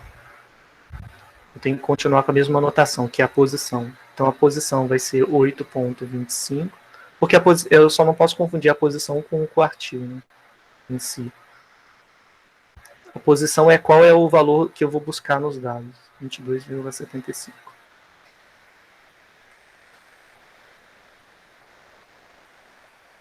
Então vamos ver como é que isso vai ficar por conjunto de dados que a gente pegou, né? Aqui eu tinha pego 85, que era 1, 2, 3, 4, 5, 6, 7, 8. Então o oitavo deu 85, mas eu tenho que pegar 8,25, né? Então o que acontece? Eu vou ter que pegar um valor aqui no meio, porque eu tenho que deixar a posição, não é 8, né? É 8,25. Então, o que eu vou fazer? Eu vou pegar um valor aqui no meio, mas eu não vou pegar a metade, porque a gente, por alguma razão, escolheu adotar essa forma de calcular. Então, eu não vou pegar 86. Tá? Como deu 0,25, eu vou ter que fazer uma ponderação entre 85 e 87, de tal forma que eu esteja mais perto do 85 do que do 87, tá? Porque deu 0,25 aqui. Então, o que eu vou fazer? O meu Q1 ele vai ficar sendo o x 8, né, que é esse cara aqui, vezes algum valor, mais o x 9 vezes um segundo valor. E aqui eu vou dividir pela soma dos dois. Tá? Que valores vão ser esses? Bom, eu vou pegar, como eu quero que esteja mais perto do x8 do que do x9 ordenados, eu vou pegar aqui 75, né, ou ponto 75, e aqui eu vou pegar ponto 25, tá? Porque eu quero que o resultado esteja mais próximo do x8 do que do x5. E aqui eu divido por 1, tá? Que é a soma dos pesos. Tudo bem? Então, é mais chatinho. Eu vou ter que pegar 3 quartos vezes 85 mais 1 quarto vezes 87, tá? Então, esse vai ser o valor do Q1. Vai dar um pouquinho mais à direita do 85, tá? Enfim, é uma outra forma de calcular. Por que fazer isso, né? Se é muito mais fácil pegar o 85, né? e é até mais condizente com a definição de quantio. E, em geral, a gente faz assim porque não vai dar um ponto exatamente que está no conjunto de dados, né? Então, às vezes, isso pode ser bom porque torna o estimador, eu estou pensando no quantio como sendo um estimador para o quantio teórico da distribuição que eu estou assumindo. Por exemplo, se isso aqui tem cara de normal, como a gente viu antes, né, ele vai ter um quantio lá na normal, que é o quantio certo dele, entre aspas. Né? Esse quantio ele não vai coincidir com nenhum valor do conjunto de dados. Então, você pode pensar como essa forma, como ela não vai dar nunca um valor exatamente igual, né? Quer dizer, nunca não, é como... ela nem sempre vai dar um valor exatamente igual a um ponto que foi observado no conjunto de dados, isso torna o estimador um pouco menos sensível aos dados que você observou de fato. Tá? Mas, enfim, na prática não vai fazer muita diferença uma coisa ou outra. Tá? E para a posição 3 é análogo. Vamos fazer a conta aqui. Como seria na posição 3? Meu Q3 deu na posição 22,75, ou seja, é um pouquinho à direita do 22. Então, vou pegar o x22 vezes um determinado valor, mais o x23. Aí, como é que eu sei qual valor que eu vou pegar, qual vai ser a ponderação que eu vou usar? Eu tenho que olhar para cá, né? Eu peguei 0,75, ele vai estar mais perto do 23 do que do 22. Então, eu vou colocar aqui ponto 75 e aqui eu vou colocar ponto 2, tá? Ponto 25, desculpa. Então, isso aqui vai dar... Quem é o x22, né? Aqui é o 15, 16, 17, 18, 19, 20, tá? 21, 22. Então, vai ser 99 dividido por 4 mais 100 dividido por 4 vezes 3, tá? Porque é 3/4 aqui, tá bom? E aí, de novo, vai dar um valor aqui no meio, né? Porque é uma média dos dois, mas esse valor está mais puxado para a direita, ou seja, está mais perto do 99 do que do 98, tá? Bom, então é assim que a gente vai calcular os quantis no curso, tá bom? Quando eu estiver corrigindo a prova de vocês, eu acho que eu não me importo de fazer de um jeito ou fazer de outro, não, porque vai dar muito similar, tá? Mas depois eu vou conversar com os professores para ver como é que eles fazem essa parte. Que a gente pode fazer, inclusive, no R, que ele faz direto. E eu acho que ele não usa nenhuma dessas formas. Ele usa uma outra forma de fazer. Então, nota que como é que foi feito, né? Para achar as posições. Aqui ele fez para esse conjunto de dados, tá? Só porque fica mais fácil de trabalhar. Tudo bem? Mas eu acho que eu vou deixar isso aqui como exercício para vocês conferirem, para ver se deu isso mesmo. Mas ficou claro o procedimento, pessoal? Vocês têm alguma dúvida? Ficou sim, professor. Beleza. Então vamos lá. Deixa eu só fechar a parte de... valeu, João. João não, desculpa, Matheus. É porque Matheus, você falou logo depois do João no chat. Aí eu olhei, aí vi o nome do João primeiro. Então vamos falar um pouquinho sobre discrepâncias, né? Sobre valores discrepantes ou outliers. Que aí eu fecho o boxplot e eu fico mais livre para mostrar talvez alguns exemplos. Né? Lembra que eu falei lá para vocês, a mediana ela é mais robusta, né, ou menos sensível do que a média para valores discrepantes. E aí, no caso, eu dei um exemplo, troquei um valor que era 118 por 500 mil, e aí está claro que aquele valor é discrepante. Mas aqui a gente vai trabalhar com uma definição um pouquinho mais precisa do que seria dados discrepantes. Tá?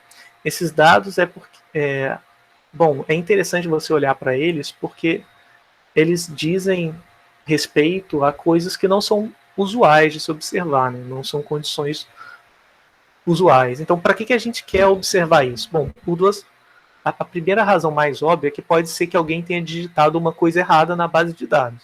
Por exemplo, eu vou dar um exemplo que aconteceu comigo há 1 ou 2 meses, trabalhando com o pessoal da Fiocruz. A gente estava trabalhando com arbovirose, né, que basicamente é dengue, zika e chikungunya, tem outras, mas a gente estava investigando só essas 3.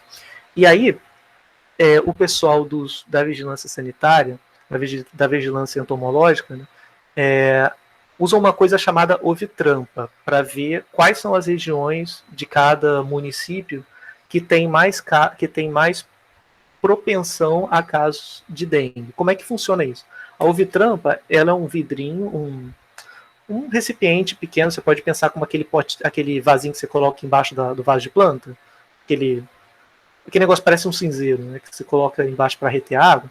Eles colocam aquilo lá, aí colocam um aromatizante, né, não sei qual é o nome certo, né, mas é uma coisa que emite um aroma que atrai fêmea, né, mas assim, é para ovipor, né, para colocar os ovos naquele recipiente. E aí tem uma paletinha que é tipo um retângulozinho que você coloca na água e ele fica apoiado na base, assim, né?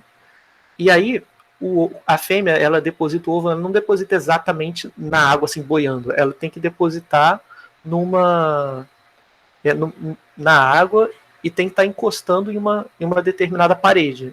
Então, assim, você vai ver que, em geral, a fêmea de Aedes, ela nunca vai botar o ovo no meio do recipiente, ela coloca nas bordas. E aí, essa paletinha, ela atrai a fêmea para a paleta, para ela não colocar o ovo na borda, mas sim colocar nessa paleta, que é esse retângulozinho que depois você tira da água e conta quantos ovos tem. Aí o que aconteceu? Eu estava olhando lá o conjunto de dados, aí daqui a pouco eu estava olhando uma coisa que é o índice de ovos por ovitrampa, né? Aí esses índices de ovos por ovitrampa, em geral, variavam entre, sei lá, 50, 60, às vezes 100, né? Aí eu tava fazendo as contas, aí eu fui olhar, assim, tipo, tinha uns valores iguais a, sei lá, 80 mil, né, na minha base de dados. Eu falei, caraca, que estranho, nunca vi esses valores. Mas como eu não entendo nada da biologia, eu fui falar com um amigo meu que é entomólogo e tá trabalhando no projeto também. Eu cheguei para ele, pô, Daniel, cara, isso aqui é possível? Eu achei uns valores, assim, bem altos para o IDO, né, que é o índice de ovos. Aí ele falou, você achou quanto? Eu falei, 80 mil. Ele falou, cara, 80 mil é absurdo, nunca você vai encontrar nunca vai chegar a isso. Porque, assim, os valores variam no máximo entre 0 e 100, e o que acontece é que ele falou, cara, se você tiver um valor tão absurdo, seria uma nuvem de mosquitos, assim, sei lá, do tamanho de uma casa, todos os mosquitos tentando colocar ovo nessa mesma ovitrampa. Então é completamente absurdo, foi alguém que digitou errado. Então, assim, identificar esses valores é importante porque na prática acontece, entendeu? Às vezes o cara do município vai lá e anota errado.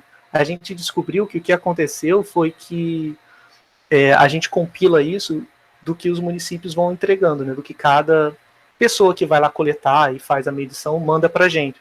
Então, teve um grupo de medições que a pessoa colocou como vírgula ao invés de colocar como ponto. E aí, quando lia no Excel, por alguma razão, ele não estava lendo a vírgula. Então, ele estava tirando a vírgula, né? E aí, o que acontecia é que dava esses valores bizarros, porque ele colocava tudo com zero no final.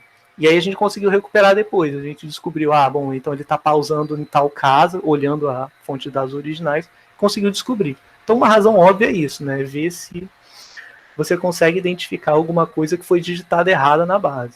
Outra coisa é você identificar observações que realmente são casos particulares, né?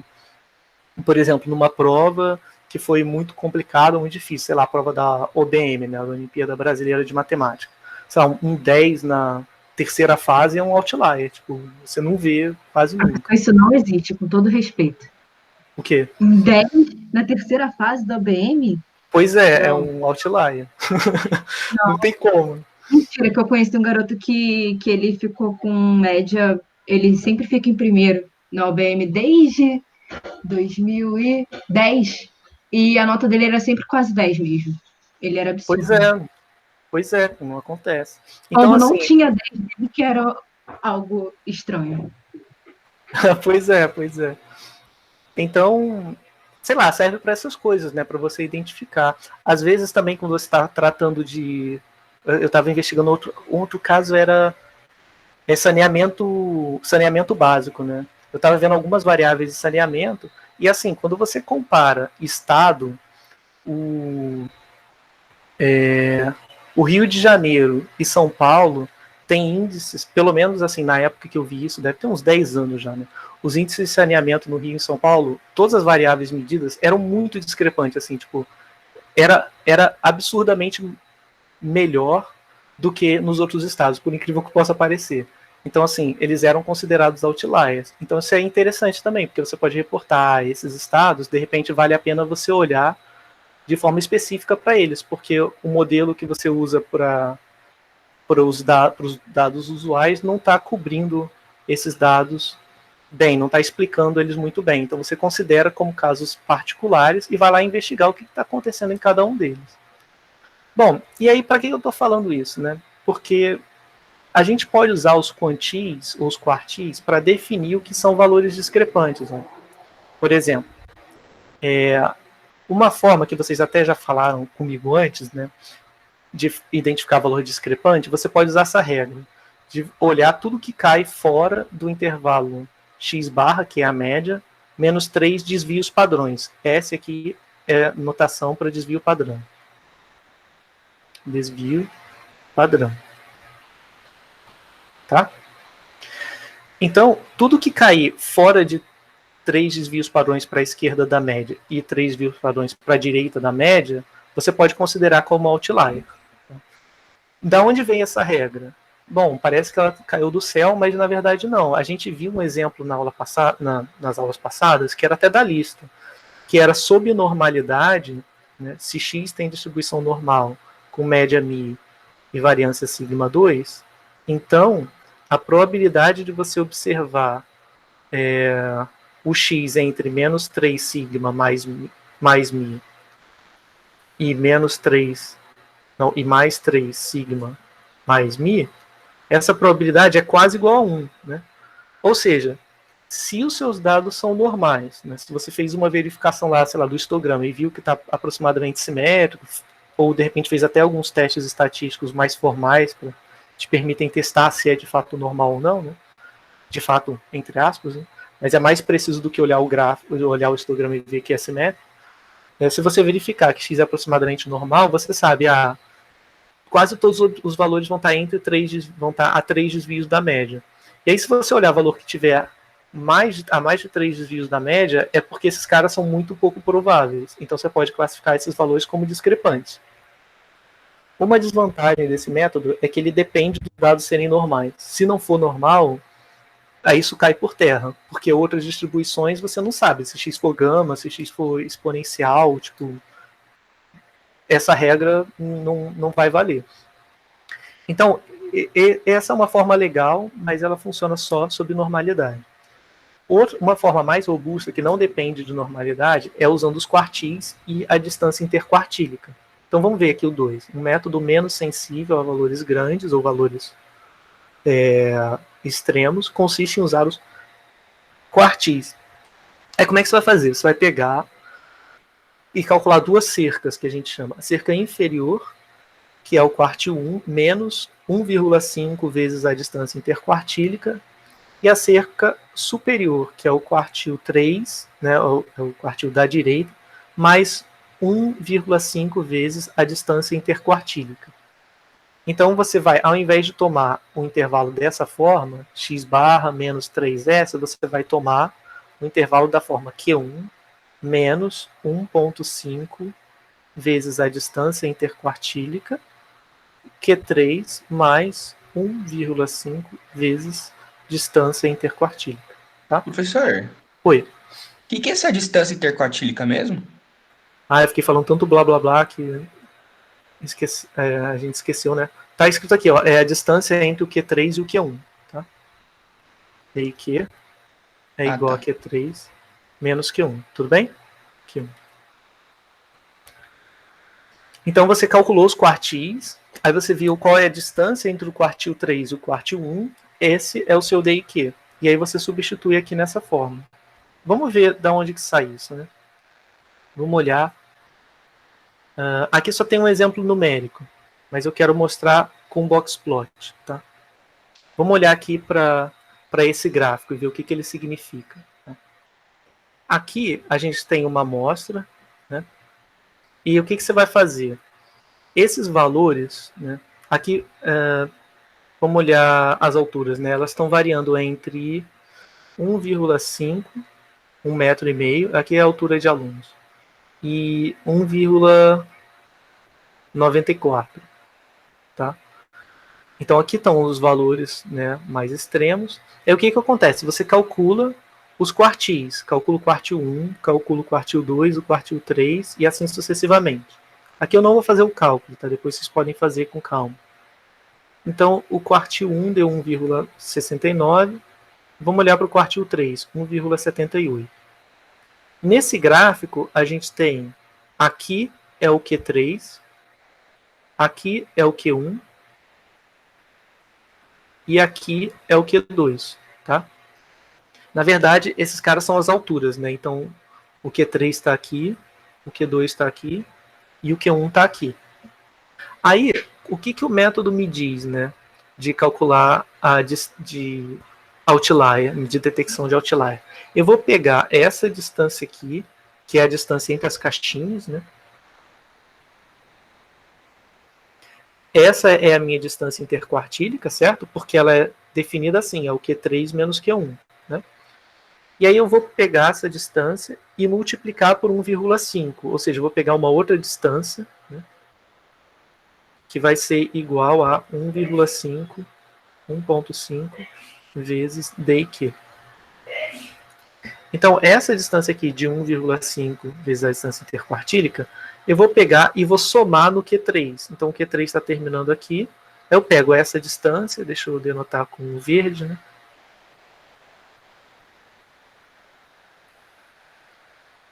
E aí eu coloco ela aqui para cima. E para baixo, para identificar um valor extremo mais extremo para baixo, eu faço a mesma coisa, mas eu começo a contar a distância do primeiro quartil. Tá? Então, olha só o que acontece.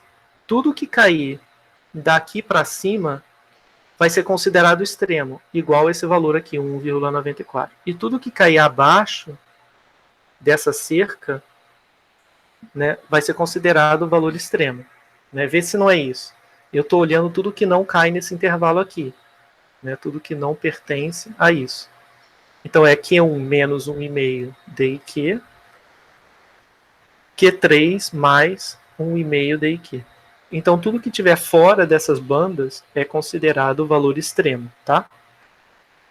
E aí então vamos interpretar o que esse box plot é. Ele nada mais é do que você pegar, calcular os 3 quartis, definir a cerquinha. Aí ele chama box plot por causa desse retângulo aqui, que se chama caixa. Então, da definição, qual é o percentual de valores que eu observo entre esses dois valores aqui, né, entre essas duas partes? 25%, concorda? Porque o Q3 está aqui, o Q2 está aqui e o Q1 está aqui. Aqui dentro, eu também observo 25% dos valores. Né? Deixa eu apagar e colocar 25%, eu acho que fica mais claro. Então, aqui eu tenho 25% dos dados. Aqui eu tenho 25% dos dados. Tá? Daqui para cá, eu também tenho 25% dos dados. E daqui para cá, eu também tenho 25% dos dados. Tudo bem? Isso decorre direto da definição, tá? Da definição de quartis. Então é isso. Eu marco a caixa como indo do quartil 1 até o quartil 3, coloco um valor no meio que não é a média dos dois, mas sim o segundo quartil, tá? E aí o que tiver acima vai ser... e ele vai dividir em 4 áreas iguais em termos de percentual de dados lá dentro. Então, 25% acima do quartil 3, 25% abaixo do quartil 1, 25% entre o Q1 e Q2 e 25% entre o Q2 e Q3. Fica só faltando ver o que são esses valores aqui, né? O que é essa parte. Então, deixa eu apagar para não ficar tão poluído.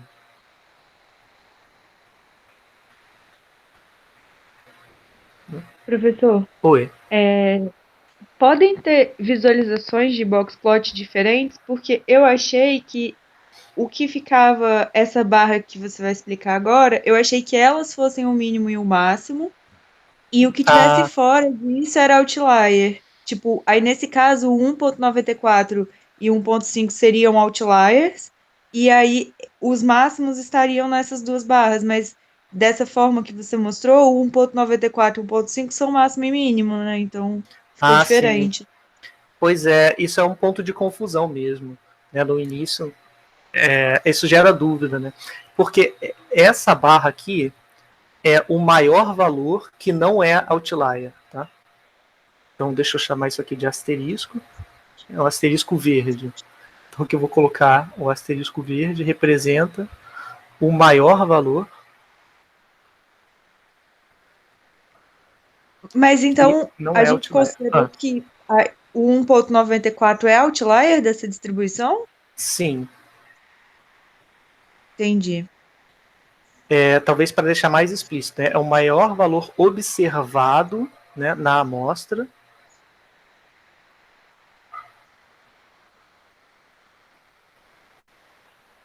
Que não é outlier.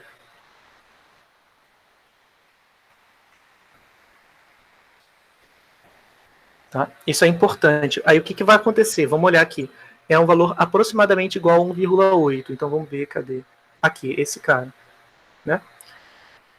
Pelo desenho, eu sei que o único outlier para cima, né, o único outlier positivo, né, o único outlier grande, é o 1,94. É o único. Então, o valor que é imediatamente menor do que ele na base de dados vai ser o maior valor que não é outlier, que é o 1,8. Então, por isso essa barrinha aqui está no 1,8, concorda? Porque foi o maior valor que eu observei que caiu dentro da cerca do box plot, tá? E a mesma coisa vale, tipo, o análogo vale para a segunda barra, essa aqui, que é o asterisco vermelho. Então, o asterisco vermelho fica sendo o menor valor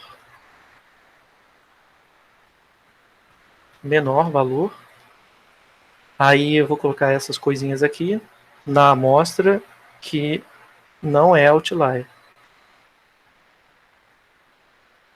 Tá? Então, a mesma coisa vale. O único outlier foi 1,5, tá aqui. Tá? Então, quem é o último valor que não passa dessa cerca daqui para baixo? Bom, vai ser o valor que é maior do que 1,5. No caso aqui, o imediatamente acima é 1,63. 1,63? 1,63. Tá aqui um pouquinho acima. 1,63. Tá? Então, só para ficar claro, as cercas não aparecem no box plot. Tá? As cercas são sempre invisíveis. Né? Então, é só para ter isso em mente. Às vezes as pessoas acham que as cercas são essas barras aqui. Mas na verdade não. Essa barra é o mais extremo que você pode ir, longe do centro dos dados, de forma a não observar outliers. Né? Então, assim, ela não é a cerca, mas é o valor, são os valores mais extremos observados na base de dados, mas que não chegam a ser outliers. Tudo bem? Tudo bem, professor, obrigada. Nada. Aí eu só queria mostrar um exemplo que aqui eu acho que está mais bem desenhado, fica melhor de ver. Ó, que é só para ilustrar qual é a relação do boxplot com o histograma, né? Por exemplo, aqui eu tenho os meus dados numéricos, né? E eu tenho um histograma associado a eles, que está sendo relatado aqui. Aqui são pesos de crianças recém-nascidas, né? De bebês recém-nascidos no momento que o médico faz o parto, ele vai lá e pesa o bebê. Se tiver abaixo de 2.500 gramas, ou seja, 2,5 kg, a gente diz que a criança nasceu com um subpeso, tá? E aqui eu estou olhando só os dados de crianças nascidas com subpeso. Então, por isso tem esse corte aqui, e acima de 2.500 eu não observo nada. Eu fiz uma filtragem, estou olhando minha base de dados. Por aqui, o histograma me dá um formato legal do shape, né? Mas se você olhar o boxplot, e aqui o boxplot pode ser na vertical ou na horizontal, eu prefiro horizontal, você pode ver como sendo um reflexo do histograma. Olha. O que acontece aqui? Aqui, como a barra da esquerda está muito mais alongada, né? Eu tenho uma assimetria, concorda? isso aqui está me dando a noção de que eu vou tendo cada vez mais, vou tendo valores mais dispersos à esquerda, né, do que à direita, ou seja, os meus dados se concentram mais à direita do que à esquerda, né, a concentração de dados no extremo, né, próximo de 2.500 é maior do que a concentração de dados muito abaixo, né, do normal. E aqui é só para dar essa ideia, né? Só para vocês verem em comparação o boxplot com o histograma, para ver como eles dão uma noção legal da questão da assimetria. Só que aqui eles enfatizam os quantis. Aí eu coloquei aqui, esse é o primeiro quartil, esse é o segundo quartil e esse é o terceiro quartil. Esse é o maior valor que não é outlier e esse é o menor que não é outlier. E aí vocês podem ver, olha, o 1330 está aqui, então eu tenho dois valores dentro dessa classe, 1021 e 1135, e mais um valor nessa classe que é 709, que são considerados outlier, que são bebês que nasceram com peso muito abaixo até do limite, né, para considerar subpeso. Então isso dá uma ideia de que o boxplot e o histograma estão relacionados, só que o histograma dá uma ideia mais completa sobre o formato, né, da distribuição dos dados, enquanto o boxplot ele foca bastante nos quartis e nos outliers, tá? Bom, gente, era isso que eu tinha para mostrar para vocês hoje. Desculpa se ficou muito corrido, especialmente aí no final, é porque eu não queria deixar de falar sobre o boxplot. Mas se vocês tiverem dúvida na próxima aula, tenta fazer esse exemplo daqui, ou então melhor, tenta fazer com esse exemplo, mas calculando tudo, os quartis e tudo mais, e ver se vocês conseguem gerar um boxplot para ver se faz sentido, tá? E ver o que vocês obtêm. E se vocês tiverem dúvida, vocês falam comigo e eu posso começar falando sobre isso na próxima aula, tá bom? É isso, pessoal. Desculpa aí a correria e, bom dia aí para todo mundo. Bom dia, professor, também, professor. Professor, eu tenho uma dúvida sobre as notas. Pode falar. Não ficou muito claro para mim como que vai ser feita como que vai adicionar a nota do teste na nota da P1. Tá. Vai ser uma média ponderada. A gente vai fazer 1/10 da nota que vai entrar da nota 1 vai ser do teste e 9/10 vai ser da prova, tá?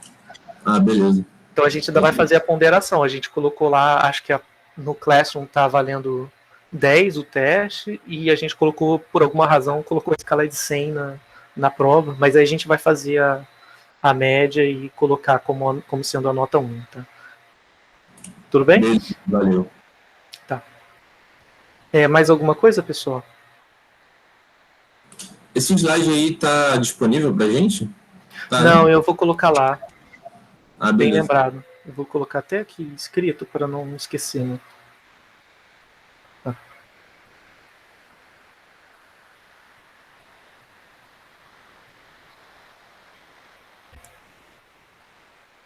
Bom, vou interromper